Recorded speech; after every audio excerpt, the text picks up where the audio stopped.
গর্ভ অবস্থায় কোনো মহিলা যদি 4টি সূরা বেশি বেশি পাঠ করতে পারে, ওনার সন্তান মেধাবী, সুন্দর এবং সৎ চরিত্রবান হবে ইনশাআল্লাহ।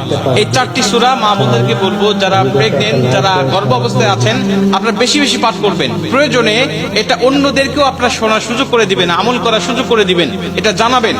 নবীজি সাল্লাল্লাহু আলাইহি ওয়াসাল্লামের হাদিস থেকে আমরা এই সমস্ত ইঙ্গিতগুলো পেয়ে থাকি। বিভিন্ন মুহাদ্দিস রাহিমাহুল্লাহ বর্ণনা করেছেন যে এই 4টি সূরার মধ্যে আল্লাহ রাব্বুল আলামিন কিছু ফজিলত রেখে দিয়েছেন।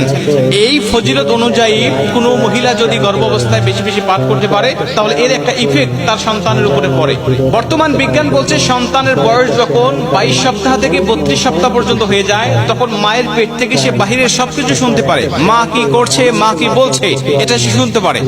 এমনকি বিজ্ঞান বলছে যে সন্তান মায়ের পেটে থাকা অবস্থায় যেটা শুনেছে, বাহিরে আসার পরে ওই আওয়াজটা সে তালাশ করতে থাকে, ওইটা শুনলে সে শান্ত হয়। আর নবীজি বলছেন মা যদি কোরআন তেলাওয়াত করে, এই কোরআনুল কারীমের একটা ইফেক্ট সন্তানের উপরে পড়ে যায়। অর্থাৎ এই কোরআনুল কারীম তার উপরে এমন ইফেক্ট ফেলে যে কোরআন অনুযায়ী তার জীবনটা গঠন করা তার জন্য সহজ হয়ে যায়। শেয়ার করে দেবেন। এর জন্য মুহাদ্দিস